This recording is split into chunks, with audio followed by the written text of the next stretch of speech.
Et coucou à toi, bienvenue pour ce moment de partage. Eh bien, il y a tellement de choses que j'aimerais te partager dans ce podcast. Nous sommes arrivés au point culminant de l'année 2024 pour la mise en action, la, la mise en action de notre vie rêvée, de tout ce dont on a envie de matérialiser. Eh bien, c'est le moment. L'univers nous offre le coup de pouce, se met vraiment tout en place pour nous l'offrir. Et c'est à partir de hier, en fait, vu qu'il y avait l'équinoxe du printemps le 20 mars, suivi de la pleine lune en balance qui aura lieu le 25 mars avec son éclipse lunaire pénombrale et qui va être aussi suivi de la nouvelle lune en bélier le 8 avril avec l'éclipse solaire totale qui n'est vraiment pas rien, hein, c'est extraordinaire pour la mise en action, pour poser dans le concret, pour matérialiser tout ce dont on avait envie de cette vie rêvée. Il y aura aussi le 20 avril la conjonction tant attendue. C'est la conjonction de l'année 2024. Jupiter et Uranus. Jupiter, la planète de la chance, de l'expansion, avec la planète Uranus, qui est une planète de changement soudain. Waouh, ça promet. C'est vraiment, on entre vraiment dans le moment de l'année qui va bouger le plus. C'est comme si c'est là, ouais, par ordre divin, j'ai envie de dire. On n'a pas grand-chose à faire, juste à se laisser porter et à se mettre en action sans essayer de contrôler en fait. Donc voilà, on va faire un peu le tour de toutes ces belles énergies, de tout ce qui nous entoure, tous les bénéfices qu'on peut en tirer. Alors je voulais commencer par vous parler de l'équinoxe du printemps, la célébration de Ostara qui a eu lieu hier, le 20 mars. C'est le moment de l'année des nouvelles entreprises, des nouveaux départs, nouvelles entreprises, initiatives. Mais cette année, je ne parlerai pas de renouveau, mais je dirais plutôt de nouveau. On est quand même rentré dans cette ère du Verseau, qui n'est pas rien, qui a vraiment un changement d'énergie total dans ce monde. Alors voilà, c'est pas un renouveau comme chaque année, c'est vraiment un nouveau départ hein, avec de nouvelles compréhensions et, euh, et c'est vraiment tout autre chose qui s'ouvre à nous. Mais avant de pouvoir intégrer ce nouveau, il nous faut entreprendre ce nettoyage de printemps. C'est un temps pour trier, jeter tout ce qui est devenu obsolète pour nous dans nos vies, ce qui nous sert plus, ce qui nous encombre encore, vider pour pouvoir faire de la place au nouveau.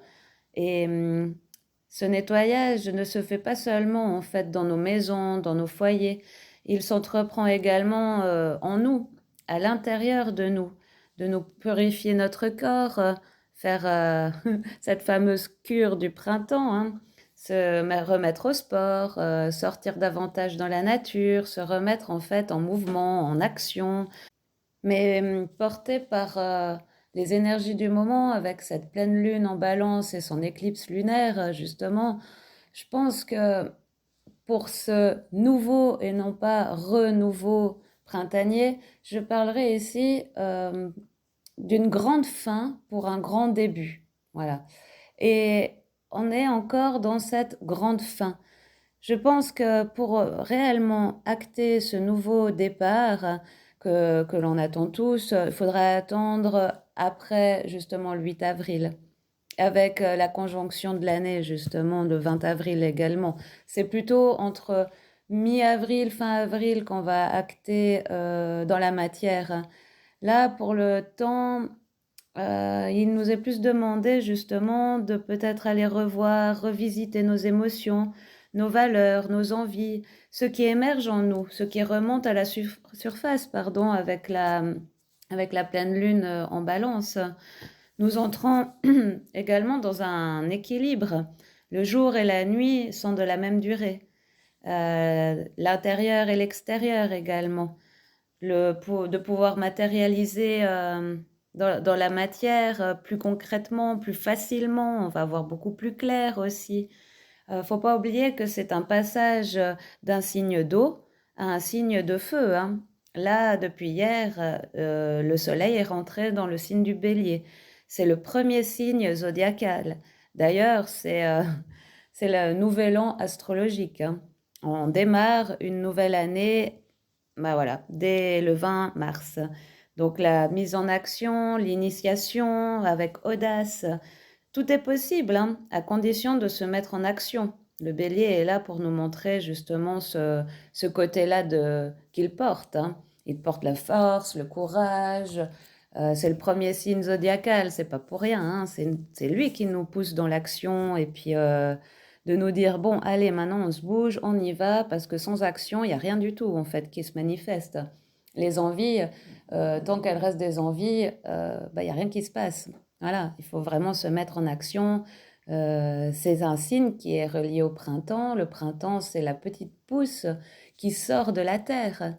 Mais sans cette force et cette énergie qu'elle met en elle pour pouvoir sortir, émerger de cette terre, bah, la fleur, elle verra jamais le soleil. Donc voilà, on en est là, hein. Mais avec cette pleine lune qui approche grandement et l'éclipse, ouais, ça nous met encore dans cette énergie d'intériorité en fait.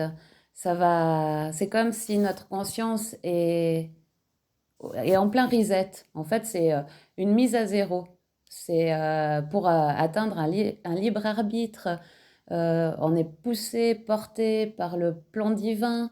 Euh, on est vraiment dans cet accueil et puis dans cette mise en lumière de nos valeurs, de nos besoins, de qu'est-ce qui est devenu fondamental pour nous. C'est on a vu, en fait, on pourrait juste revenir à la roue chamanique. On a eu tout d'abord Yule avec le solstice d'hiver. Donc cet hiver, on a bien vu avec ce cocon, ce cocooning, l'introspection que l'hiver nous a porté en fait. Donc là, on a vraiment pu savoir ce que l'on veut en fait, à quoi on aspirait, quel est, ouais, à percevoir ce nouveau en nous, surtout avec cette entrée en Pluton, en Verseau. Donc voilà, c'est vraiment maintenant, euh, eh bien, quelles sont nos nouvelles valeurs, quels sont nos besoins, à quoi on aspire en fait, quelle est cette nouvelle vie qu'on a envie de voir émerger pour nous. Ensuite, à Inbolc, nous avons pu planifier tout cela intérieurement et commencer également aussi ce nettoyage, et à laisser rentrer la lumière dans nos foyers, euh, à dépoussiérer tout ce qui était emmagasiné et accueilli l'hiver en fait. Voilà, on laisse rentrer la lumière dans nos foyers, dans nos cœurs. Ça commençait à devenir plus clair. On planifie, on organise, mais l'action n'était toujours pas là. Et maintenant, avec Ostara, c'est la mise en action. Je pense qu'il faudra juste attendre la fin de cette pleine lune avec l'éclipse lunaire, parce qu'il y a de grandes révélations là qui vont être mises en lumière. Justement, euh, l'éclipse pénombrale, c'est une éclipse pratiquement totale, hein. Donc d'ailleurs, on a le soleil, en fait on a la Terre qui est au milieu du soleil et de la lune. Donc voilà, c'est comme ce printemps, c'est cette Ostara qui commence à émerger, eh bien ça nous met dans un équilibre. Ça veut dire que on va avoir notre soleil, l'extérieur, qui va nous montrer, voilà, comment est notre intérieur, comment nous sommes dans ces émotions, euh, comment, ouais, qu'est-ce qu'on a encore peut-être à prendre conscience pour pouvoir acter et nous mettre en route. Donc, c'est intense, hein. À chaque fois qu'il y a des éclipses, de toute façon, c'est hyper intense. Il y a des mises en lumière, des libérations, des changements inévitables, profonds, des grandes révélations. c'est un alignement total à notre chemin de vie, hein. C'est une réalisation de la voie de l'âme. C'est des événements qui vont être marqués assez fort, assez fortement justement. L'extérieur va nous bousculer pour nous réaligner intérieurement, j'ai envie de dire. Ouais, je pense que si vous regardez autour de vous, vu que c'est en plus une pleine lune en balance, l'autre, l'extérieur, le monde qui nous entoure, est de plus en plus fortement en miroir avec nous-mêmes.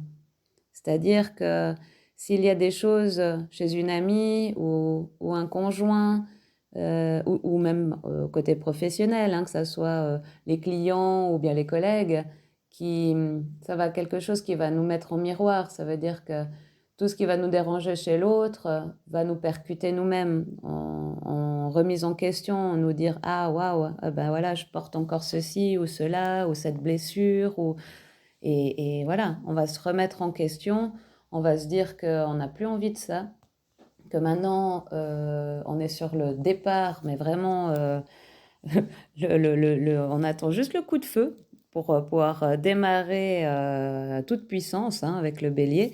Donc voilà, le gros nettoyage intérieur, les prises de conscience ont été faites. Maintenant, c'est vraiment les derniers moments avec cette éclipse lunaire qui va nous mettre en miroir. Voilà, il y a encore les choses à percevoir ou à prendre conscience.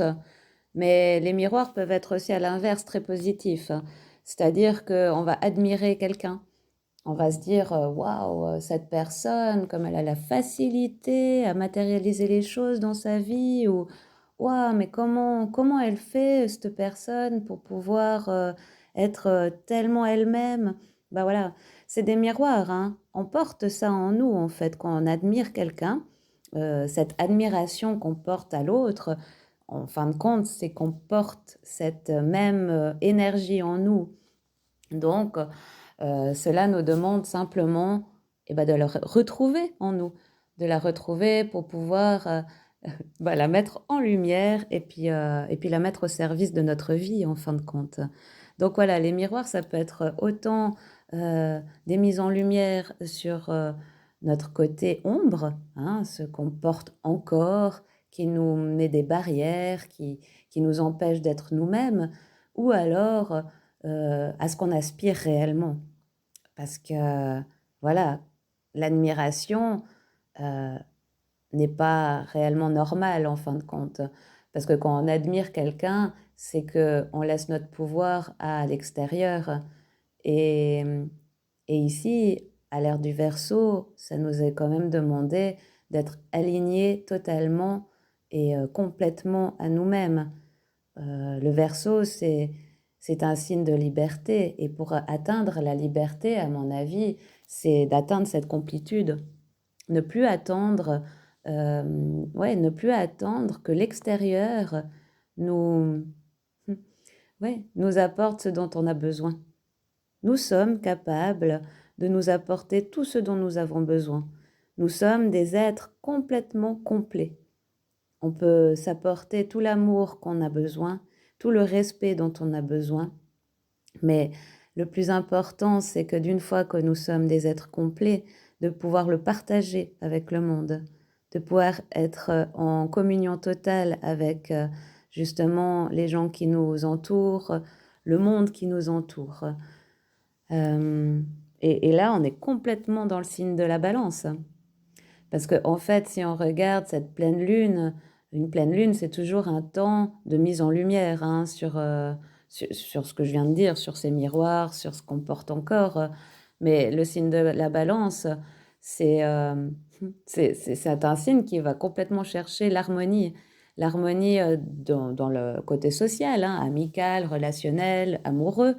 Mais elle vient aussi... elle vient aussi faire une certaine justice. Elle a besoin d'une justice juste. C'est-à-dire que si vous êtes dans des situations de... il peut avoir une fin de contrat ou de procédure, hein, s'il y a des divorces ou des choses comme ça qui prennent beaucoup de temps, beaucoup dans la tête et beaucoup d'énergie, eh bien là, on est sur une fin, hein, une grosse fin. Donc, voilà, ça va libérer tous ces formes de contrats.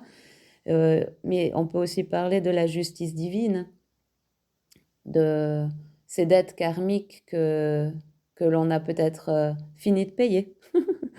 Un revirement de situation, quelque chose de très libérateur. Mais la balance, c'est aussi chercher cet équilibre et de trouver la paix intérieure. Donc oui, avec la pleine lune en balance plus l'éclipse qui va ouais, redoubler d'énergie et une intensité folle avec la perception de notre monde, comment on se... Comment on... hmm, quelle place on prend en fait dans le monde qui nous entoure? Comment on évolue en fait dans notre monde? Et comment on se comporte dans nos relations? Là, on pourrait parler des relations un peu plus amoureuses. Donc, comment dans mon couple, comment je prends ma place dans mon couple? Est-ce que je suis la personne qui va essayer de guérir l'autre, qui va tout faire pour que l'autre soit bien et je me mets en retrait? Ou alors, est-ce que je manque d'amour? Ouais, je me mets en mode victime ou ça va mettre beaucoup de lumière en fait sur nos relations. Euh, on va reprendre notre pouvoir. Il ne faut pas oublier qu'il y a les nœuds nord et nœuds sud, cet axe justement qui va durer, qui dure 18 mois, hein. Donc on est en plein travail là-dessus et ça c'est vraiment dans le collectif sur comment je prends ma place dans le monde avec les autres. C'est que notre identité va ressurgir, notre identité profonde, hein. Notre rapport aux autres va se réaligner, va trouver un équilibre. Donc, c'est vrai que là, au niveau des relations personnelles, en termes d'éclipse, eh bien, oui, des fois, c'est où que le partenaire s'éclipse.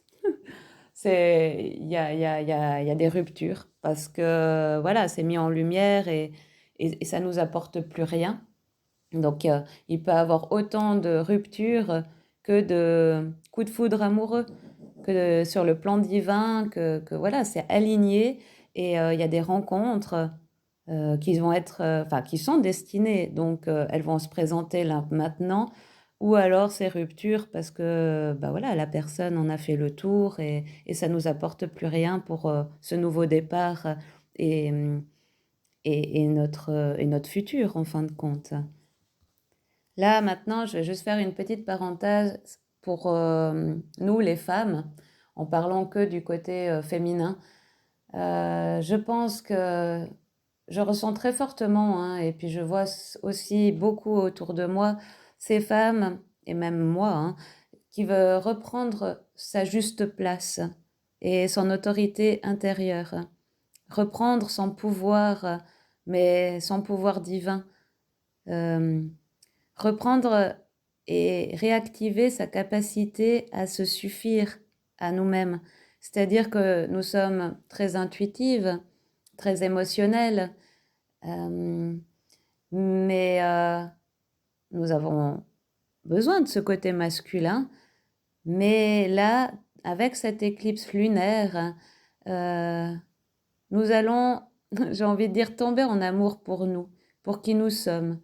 Trouver cette beauté intérieure et cet alignement parfait. Nous sommes parfaites, voilà.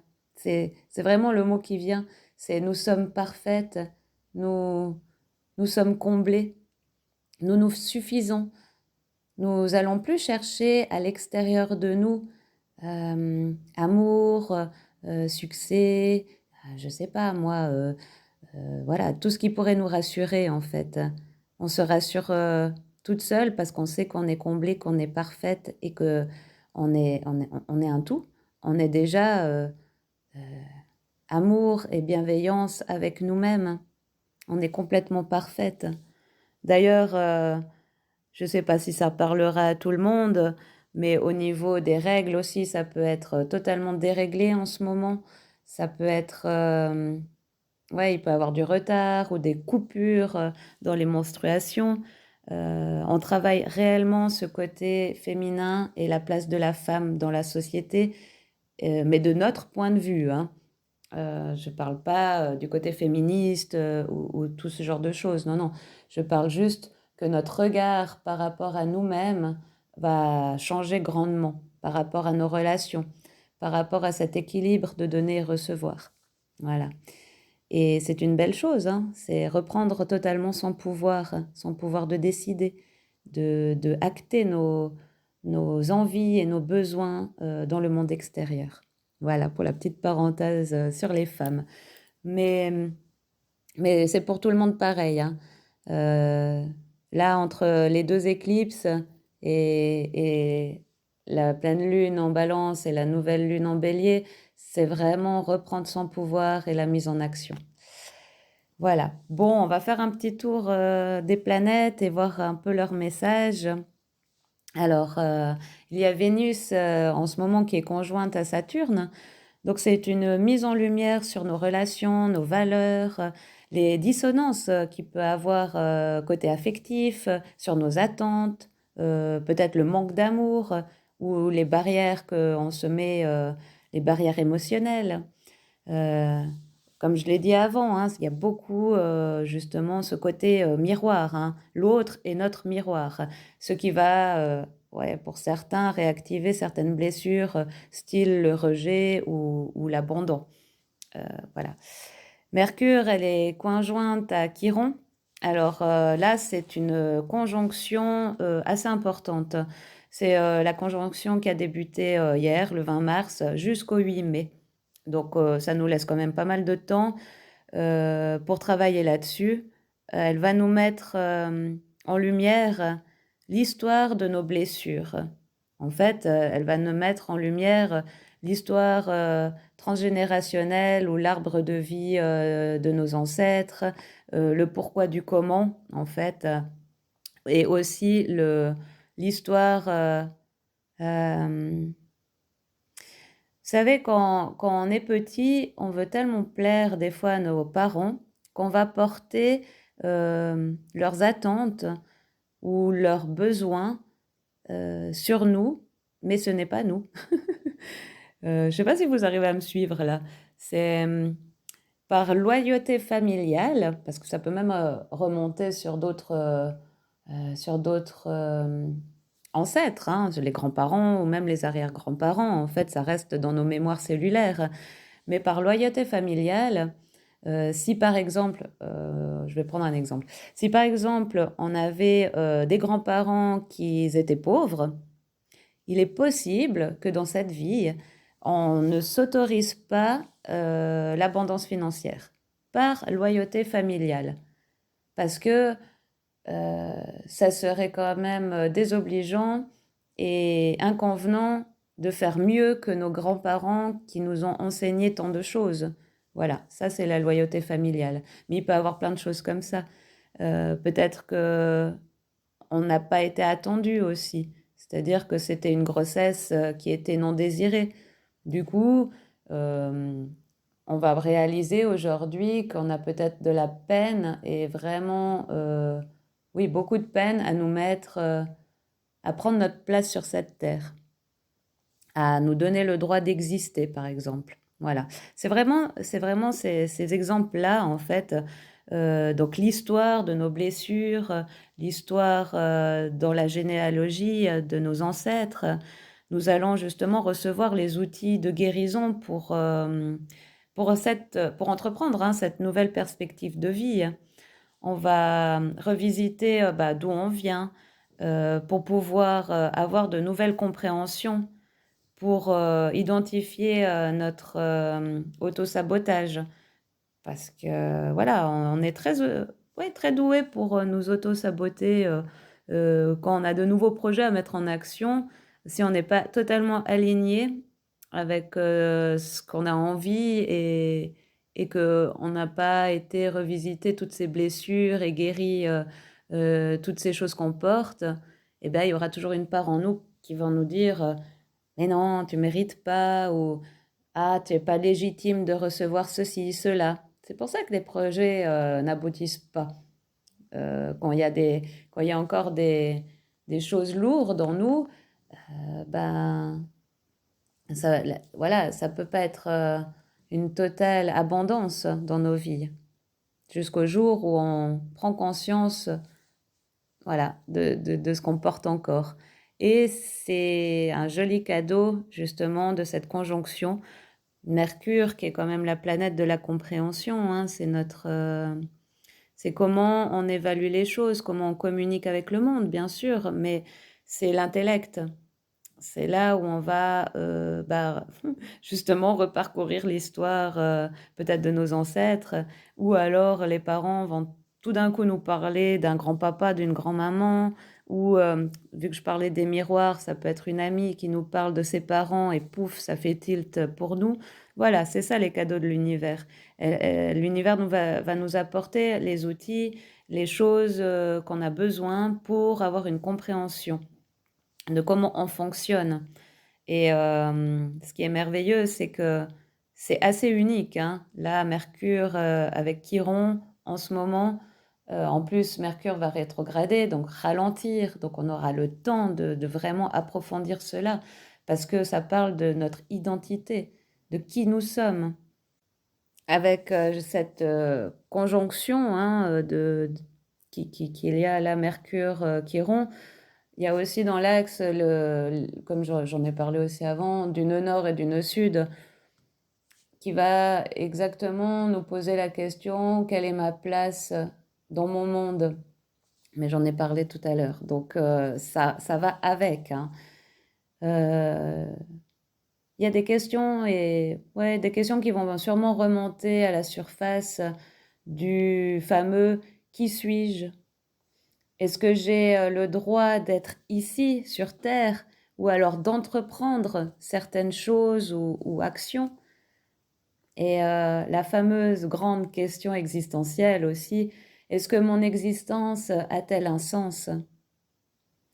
Qu'est-ce que je fais en fait pour moi, pour mon bien-être? Qui je suis? Voilà, on va vraiment toucher ces questions d'identité, personnelle. Et pouvoir hem, reprendre conscience, d'où on provient pour guérir totalement ou changer ces schémas de pensée, surtout sur les blessures de rejet et d'abandon, pour pouvoir, reprendre le pouvoir, notre identité personnelle, pour casser tous les schémas familiales et toutes ces loyautés familiales que l'on peut porter encore. Voilà, c'est pour ça que je disais avant que oui, c'est un nouveau portail, c'est le printemps qui est là, qui émerge, qui la mise en action est mise en avant, bien sûr, mais avec cette pleine lune en Balance qui touche nos relations, notre, où je me place dans mon monde, mais ça peut être le monde familial aussi. Je pense que la pleine lune nous invite à cette grande fin, à ce grand au revoir de ce qu'on n'est plus en fait. Voilà, pour accueillir réellement ce grand début à partir, du 8 avril. Mais ça, j'y reviendrai, dans le prochain podcast. Alors on a Mercure, qui rétrograde dès le 1er avril, hein, ce qui va nous permettre de comprendre davantage notre façon de communiquer, d'interréagir avec les autres, comprendre nos besoins réels, agir avec notre intuition, avec notre cœur, avec, l'énergie du Bélier qui nous offre ce départ, de voir, autrement, librement et à agir en fonction des pensées qui deviennent, réalisables, hein, dans la matière.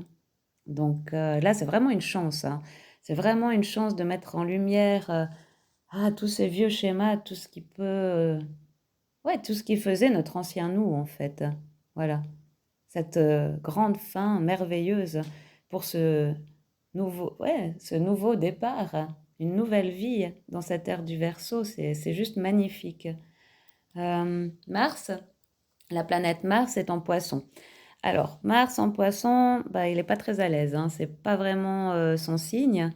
Donc, voilà aussi ce qui fait dire que ce début printanier, bah, ouais, voilà, il peut avoir quelques blocages, quelques retards, des imprévus, de la stagnation, ce qui peut provoquer de la frustration. Alors vraiment, là, ce que j'ai envie de vous dire, c'est soyez dans l'accueil, mais l'accueil total. Oui, c'est le printemps, oui, on a envie de se mettre en action, c'est tellement attendu depuis quelques mois maintenant qu'on a vraiment envie de voir arriver ce nouveau, mais il faut vraiment pas oublier que dans l'énergie du printemps, il y a toujours cette énergie de... On est encore en carême, hein. Et si on regarde pour les musulmans, ils sont encore dans la période du ramadan. Donc on est encore dans ce nettoyage, cette faim. Et voilà, c'est juste question de quelques semaines, parce que le nouveau départ est là. Il y a Pâques, hein, il y a la résurrection de Jésus, c'est dans l'énergie du moment aussi. Donc nous aussi, on va faire comme le phénix en fait. On va renaître de nos cendres. Mais renaître cette année en Verseau, c'est pas renaître, on va naître. On va être enfin la personne qu'on avait envie d'être, réellement alignée avec notre âme. Et c'est pour ça que oui, il va y avoir peut-être quelques blocages en ce début du printemps. Oui, ça va peut-être pas aller assez vite ou dans la direction qu'on souhaite aussi, hein. Mais parce que justement, c'est toute chose qui va se produire maintenant, c'est ordre divin, c'est karmique, c'est le choix de notre âme, de notre incarnation. C'est plus profond que notre petite personne, notre ego qui aimerait peut-être gagner davantage d'argent ou être socialement ah, plus ouvert, plus reconnu, voilà, reconnu socialement, reconnu dans le travail. Non, ça va au-delà de ça. Là, on touche à la mission de vie. J'aime pas trop dire ça parce que les gens, voilà, d'une fois qu'on parle de mission de vie, c'est comme mettre un gros sac à dos sur le dos en disant j'ai pas le choix, il faut que je la trouve ou alors il faut que j'aille dans ce sens-là. Non, justement pas. C'est de trouver ce jeu, d'avoir d'avoir un grand euh, laisser tout simplement parler notre âme, nos envies, ce qui nous met en joie, ce qui nous apporte du bonheur. Et pour ça, des fois, il faut simplement laisser le temps euh, faire ce qu'il y a de mieux pour nous, sans que le mental, vu que Mercure rétrograde bientôt, prenne le dessus. Mettre sur off là, notre mental, notre ego, pour laisser notre juste chemin apparaître. Voilà. Et ça avec le bon timing, exactement, le timing divin. Ce qui n'est pas toujours évident, mais je vous promets que si vous faites confiance, vous écoutez votre cœur et vous laissez porter par la vie, parce que Mars en Poisson, franchement, ça peut être facile. Si, il faut juste imaginer une rivière qui coule et si on se laisse porter par elle, mais on est dans la fluidité totale, on n'a rien à contrôler. C'est difficile des fois parce qu'on n'a pas vécu souvent comme ça, mais si on a une totale confiance en la vie, tout est beaucoup plus facile. Donc voilà, c'est des énergies qui nous poussent dans notre affirmation de soi, hein, pour être totalement en équilibre et en harmonie dans notre monde intérieur, qui va forcément se révéler dans notre monde extérieur et avec les autres. Trouver notre juste place euh, et puis faire confiance, que tout se met en place. C'est vraiment chargé et intense en ce moment, mais c'est pas pour rien. Là, c'est plutôt un alignement intérieur. Voilà, retrouver cet amour, ce, cette conscience du cœur qui nous anime, qui nous porte, pour que le 8 avril puisse se mettre en action dans la matière et que l'éclipse solaire nous montre davantage le chemin. Et le 20 avril, avec la conjonction Jupiter-Uranus, que nous puissions accueillir ce changement de chance, ce changement soudain, parce que là aussi on ne pourra rien contrôler. Ça va être des cadeaux si on sait accueillir, si on sait respirer là-dedans, si on sait rester ancré, si on arrive à rester pleinement nous-mêmes, calme et détendu, malgré l'intensité du moment, de ce que nous vivons. La clé est là, hein, pour traverser cette saison des éclipses au mieux, c'est vraiment de revenir à l'intérieur, de nous apporter ce dont nous avons besoin, ce calme. Voilà, ce qu'on peut vraiment faire dans ce premier temps de printemps, c'est de retourner en nature, aller nous ressourcer, nous faire du bien, nous prendre du temps pour nous, bien respirer. Ça sera beaucoup plus fluide à l'intérieur. Voilà. Alors, je crois que j'ai fait un peu le tour de ce que je voulais vous raconter. Ouais, j'ai fait un peu plus long que prévu, mais voilà, comme je disais avant, c'est intense et il y a tellement de choses à raconter. Il y aurait encore beaucoup plus à dire, mais voilà, le principal est là. Et moi, je vous souhaite une belle pleine lune et une merveilleuse pleine lune avec son éclipse. Je sais que c'est des moments qui ne sont pas faciles. C'est des moments... en fait, on est parti pour 6 mois parce que les éclipses, c'est de 6 mois en 6 mois. Donc, on peut regarder aussi qu'est-ce qu'on a récolté depuis la dernière éclipse d'octobre dernier.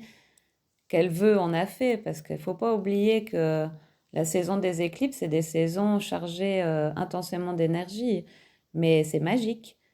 Donc, les pleines lunes, on peut remercier les choses, on peut dire au revoir. C'est pour ça que c'est le dernier moment pour ces nettoyages intérieurs, de maison, voilà, purifier notre corps. Parce que, voilà, la pleine lune, on remercie, on dit au revoir à ce qu'on ne veut plus porter, ce qu'on ne désire plus garder, pour qu'on soit tout neuf, tout beau, tout prêt pour cette nouvelle lune qui est d'ancrer ces nouveaux projets et ces nouveaux départs. Mais je dirais ce grand nouveau départ, ce grand début. Voilà. Bon, alors je vous fais des bisous, je vous embrasse fort et je suis tout en soutien avec toi, avec vous, pour vous soutenir au mieux dans cette période qui n'est certes pas toujours évidente, mais plus on lâche, plus on se relie au cœur, plus on surfe sur ces énergies intenses, mieux on va les vivre. Ça va être beaucoup plus fluide et beaucoup plus facile. Allez, je te dis à bientôt. Prends soin de toi.